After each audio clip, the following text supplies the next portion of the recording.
Hey guys, in this video we're going to go over how to create tags in ClickUp. So you can come here and, for example, click on any list, okay, or any property here. For example, if I come to board, if I click on this task 1, right, I can easily add a tag. So here it says empty, right?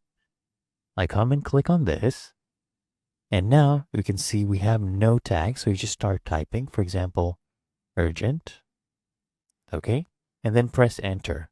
There you go. A new tag has been created. You can always edit this, right?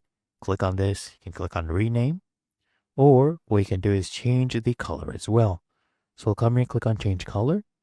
Let's say I want it to be red. Shows urgency, right?